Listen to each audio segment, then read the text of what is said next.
Hello, class. Today we're going to read another story. This one is Charlie and the Chocolate Factory by Roald Dahl. You know I like my chocolates.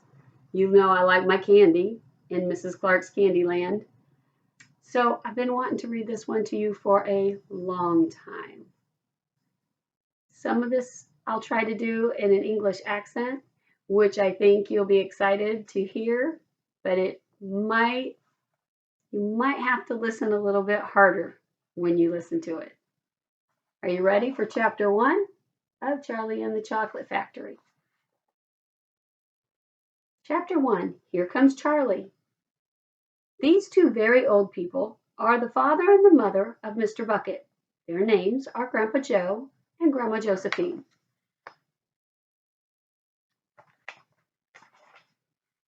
And these two very old people are the father and the mother of Mrs. Bucket. Their names are Grandpa George, and Grandma Georgina. This is Mr. Bucket, and this is Mrs. Bucket. This is Grandpa George, Grandma Georgina, and Mr. Buckets and Mrs. Bucket. Mr. and Mrs. Bucket have a small boy whose name is Charlie Bucket. This is Charlie. How do you do? And how do you do? And how do you do again? He is pleased to meet you. The whole of his family, the 6 grown-ups, count them, and little Charlie, live together in a small wooden house on the edge of the great town. And there is their small house. So let's count by 2s, and then we'll add a 1. We have Grandma and Grandpa Joe, and Josephine, and that's 2. And then we have Grandpa George and Grandma Georgina. That's 2 plus 2 is 4. And then we add Mr. and Mrs. Buckets, which is 2 more. 2, 4, 6, and Charlie. So we have 2, 4, 6, and 1 more is, you're right, 7. So they have 7 in their house, and 6 are grown-ups. Can you imagine having that many grown-ups in your house? The house wasn't nearly large enough for so many people, and life was extremely uncomfortable for them all. There were only 2 rooms in the place altogether, and there was only 1 bed. The bed was given to the 4 old grandparents because they were so old and so tired. They were so tired that they never got out of it. Grandpa Joe and Grandma Josephine were on this side. Grandpa George and Grandma Georgina were on this side. Mr. and Mrs. Bucket and little Charlie Bucket slept in the other room upon mattresses on the floor. So, Grandpa Joe, Grandma Josephine, Grandpa George, Grandma Georgina, and then Mr. and Mrs. Bucket. And there's little Charlie sleeping on the floor.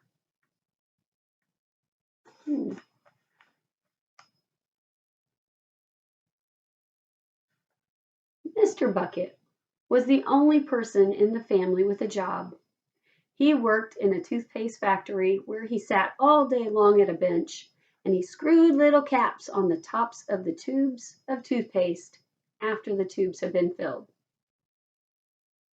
But a toothpaste cap screwer is never paid very much money, and poor Mr. Bucket, however hard he worked, and however fast he screwed on the caps, was never able to make enough to buy 1/2 of the things that so large of a family needed.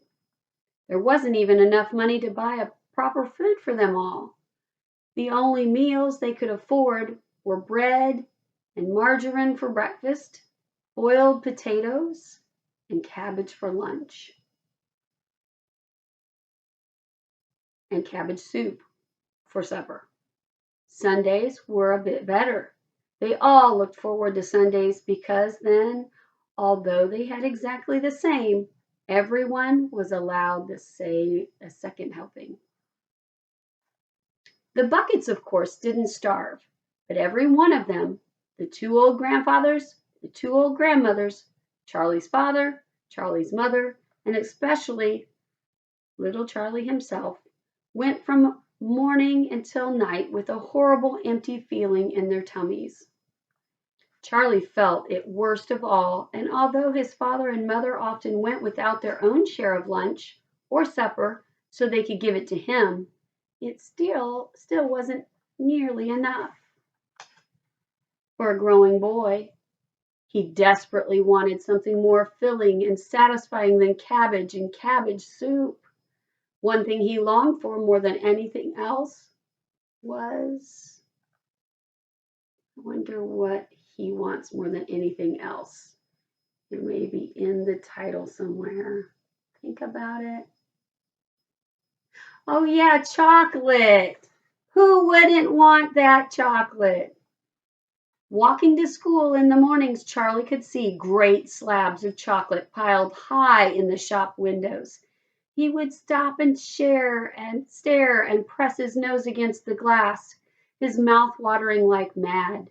Many times a day, he would see other children taking creamy candy bars out of their pockets and munching on them greedily, and that, of course, was pure torture. Think of your brothers or sisters, and they've got chocolate and you don't have any. Only once a year, on his birthday, did Charlie Bucket ever get to taste a bit of the chocolate. The whole family saved up their money for that special occasion, and when the great day arrived, Charlie was always presented with one small chocolate bar to eat all himself. And each time he received it on those marvelous birthday mornings, he would place it carefully in a small wooden box that he owned and treasure it as though it were a bar of solid gold. And for the next few days, he would allow himself only to look at it, but never to touch it. Then at last, when he could stand it no longer, he would peel back a tiny bit of the paper at one corner to expose a tiny bit of chocolate. Here's a picture of his chocolate bar, and this is as much as he would peel back. It says, "A tiny nibble at a time." Look how tiny that nibble is. It looks like a mouse ate it. Ooh, he saves it. He would take a tiny nibble and just enough to allow the lovely sweet taste to spread out slowly over his tongue. The next day, he would take another tiny nibble, and so on, and so on. And in this way, Charlie would make his 10-cent bar of birthday chocolate last him more than a month. 10 cents. I would have lots of chocolate. But I haven't yet told you of the one awful thing that tortured little Charlie, the lover of chocolate, more than anything else. This thing for him was far, far more worse than seeing slabs of chocolate in the shop windows or watching other children munching creamy candy bars right in front of him. It was the most terrible, torturing thing that you can imagine, and it was this. In the town itself, actually within sight of the house in which Charlie lived, there was an enormous chocolate factory. I would be in heaven. Just imagine that. And it wasn't simply an ordinary, enormous chocolate factory either. It was the largest, most famous in the whole world. It was Wonka's factory, owned by a man called Willy Wonka, the greatest inventor and maker of chocolates that there ever had been. And what a tremendous, marvelous place it was. It had huge iron gates leading to it, and a high wall surrounding it, and smoke belching from its chimneys, and strange whizzing sounds coming from deep inside it. And outside the walls, for half a mile around in every direction, the air was scented with the heavy, rich smell of melting chocolate. Can you just sit there and smell that? Oh, what a nice chocolate smell that would be awesome.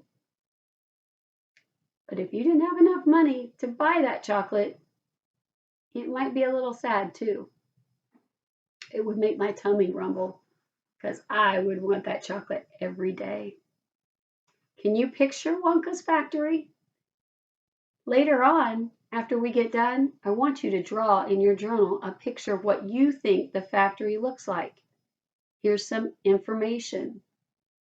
It's the largest factory in the whole world in this book.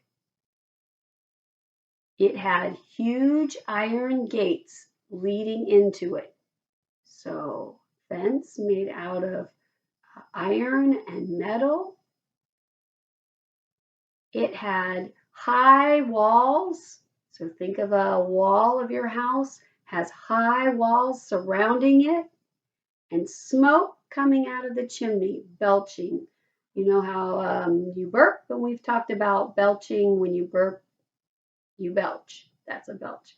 So the chimney burp, burp, burp, belches smoke from it. Strange whizzing sounds coming from inside it. So when you draw your picture, you might have little lines coming from the factory. Outside the walls, for around every direction, you could smell chocolate. So maybe you have a cloud and it has little lines coming out of the cloud that looks like a smell like chocolate. Or you could make a cloud look like a candy bar. I want you to do that for me. Draw a picture of what you think Willy Wonka's factory looks like from outside, from maybe Charlie's house.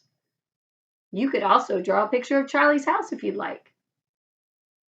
Twice a day on his way to and from school, little Charlie Bucket had to walk right past the gates of the factory, and every time he went by, he would begin to walk very, very slowly.